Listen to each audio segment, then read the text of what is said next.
여러분 안녕하세요. 돈 버는 얘기하는 챔입니다. 오늘은 여러분들이 댓글로 이제 질문 주신 내용 중에 해외 주식 관련해서 궁금해 하시는 분들이 되게 많았거든요.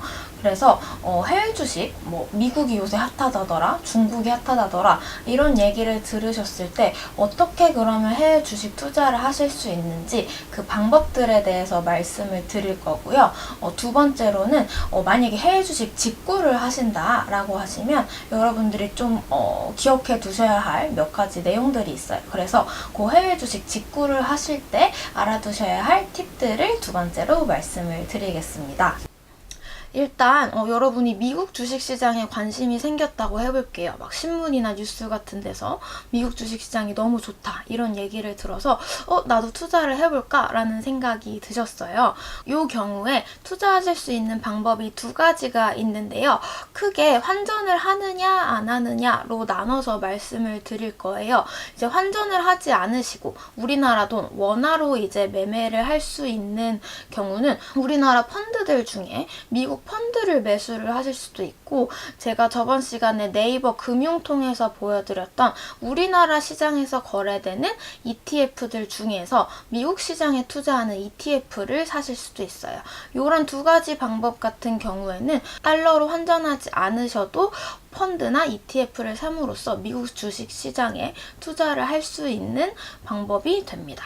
ETF랑 펀드라는 거는 나 대신에 여러 종목을 묶음으로 사주는 개념이라고 말씀을 드렸었는데요. 이렇게 미국 주식 여러 개를 묶음으로 사는 게 아니라 나는 페이스북이 마음에 드는데, 나는 아마존 주식이 마음에 드는데, 이런 식으로 특정 종목이 사고 싶으신 경우에는 우리가 해외에서 물건을 직구하듯이 주식도 미국 시장에 상장되어 있는 주식을 직접 매매를 하셔야 합니다. 이런 경우에 최근에는 좀 서비스들이 좋아져서 환전을 미리 하지 않아도 되는 경우도 있지만 일반적으로는 미리 해당 나라의 통화, 미국 같은 경우는 달러화로 환전을 하셔야 되고요. 해외 주식 거래가 가능한 계좌를 통해서 매수 또는 매도를 하실 수 있는 겁니다.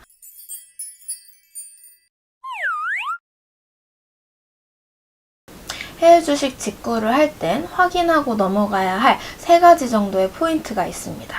그래서 이 세 가지 포인트를 말씀을 드릴게요. 네, 첫 번째로 기억을 해 두셔야 할 부분은 환율 부분입니다. 아무래도 이제 해외 직구를 한다, 직접 개별 종목을 사실 때는 환전을 해서 그 나라의 통화로 바꾸셔서 주식을 사셔야 합니다.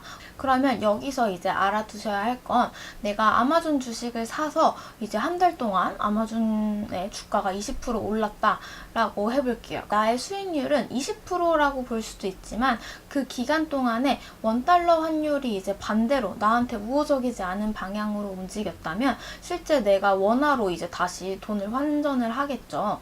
그럼 그때 나의 실제 수익률은 20%보다 낮아질 수 있다라는 점을 기억을 하고 계셔야 하는데, 여기서 미국이라든지 유럽이라든지 일본과 같은 선진국들은 사실 환율 자체가 몇 년 사이에 반토막 난다, 원달러 환율이나 원화나 환율이 반토막 난다, 이런 일들은 사실 흔하지 않아요. 그래서 선진국 투자하시는 경우에는 환율로 인한 수익률 훼손이 좀 덜한 편인데, 예를 들어서 브라질이라던가 러시아와 같은 이제 환율 움직임이 좀 심한 신흥국들의 투자를 하셨을 경우에는 헤아라 환율이 과하게 이제 나한테 안 좋은 방향으로 움직인다라고 하면 여러분들의 수익률은 이제 기본 반토막에서 시작을 할 수도 있는 거다라고 생각을 하시면 될 것 같아요. 그리고 두 번째로 여러분들이 고려하셔야 하는 내용은 세금 부분입니다. 세금이 해외 주식에 투자해서 차익을 본 부분에 대해서는 세금 구조가 우리나라 주식에 투자했을 경우와 달라요. 그래서 여러분들이 삼성전자 주식을 1000만원어치를 사서 1500만원에 팔았어요. 그러면 500만원 정도의 차익을 보신 거죠.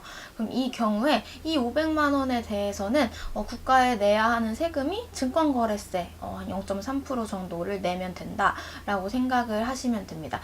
그런데 이제 만약에 여러분들이 아마존 주식을 1,000만원어치를 사서 1,500만원에 팔았다라고 해볼게요. 그럼 이 경우에는 해외 주식은 500만원 요 차익에 대해서 250만원까지는 비과세인데요. 그 초과분에 대해서는 양도소득세로 22%를 일괄적으로 세율을 매기게 됩니다. 그래서 국내 주식과 비교하면 단순 금액만 이제 비교를 하면 이렇게 세금적인 부분에서 차이가 나기 때문에 좀 절세 팁으로 말씀을 드리면 비과세 한도가 연간으로 250만 원이 책정이 되기 때문에 뭐 1년에 딱 250만 원 정도를 맞춰서 차익 실현을 하시는 방법으로 투자를 하시는 것도 괜찮다라고 생각을 합니다. 그래서 이런 세금 부분이 다르다는 걸 기억을 해주시고요. 그리고 마지막으로는 이제 시차와 수수료 부분입니다. 시차 같은 경우는 이제 아무래도 뭐 미국 주식을 하신다라고 하시면 장이 10시, 11시에 열려서 새벽 6시, 아침 6시에 끝이 납니다. 근데 아무래도 영상 보는 이제 많은 분들이 그러시겠지만 직장인 분들이 많으시죠. 그러면 이제 일상생활 하면서 뭐 일상 이제 업무를 보시면서 밤에 또 미국 주식 요거 쳐다보고 있고 하면은 시차 때문에 일상생활이 좀 힘들 수 있다라는 걸 기억을 해주시면 좋을 것 같고, 그리고 수수료 부분 같은 경우에도 국내 주식은 지금 대형 증권사들 비롯해서 수수료 무료로 거의 가고 있는 상황인데, 해외 주식 같은 경우는 여전히 수수료가 좀 비싼 편이에요. 이런 것들을 기억을 하셔서 해외 주식 하실 때 이런 게 국내 주식과 다르겠구나 라는 걸 인지를 하시고 투자를 하셨으면 좋겠습니다.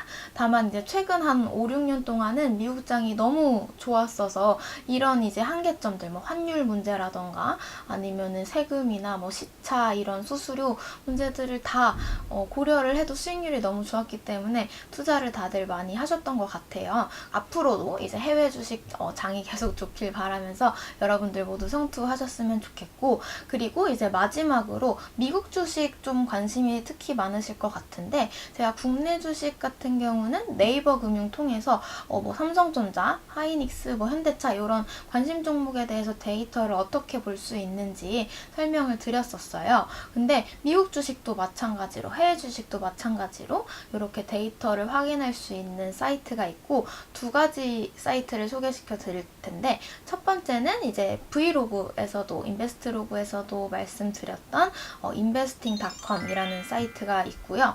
여기는 이제 실시간으로 가격 데이터를 확인할 수 있다는 게 굉장히 큰 장점이고, 개별 종목에 대해서도 이 종목의 재무제표 데이터라던가 아니면 이 종목이 어떤 일을 하고 있는지 그런 디스크립션 데이터도 같이 확인을 하실 수 있는 사이트예요.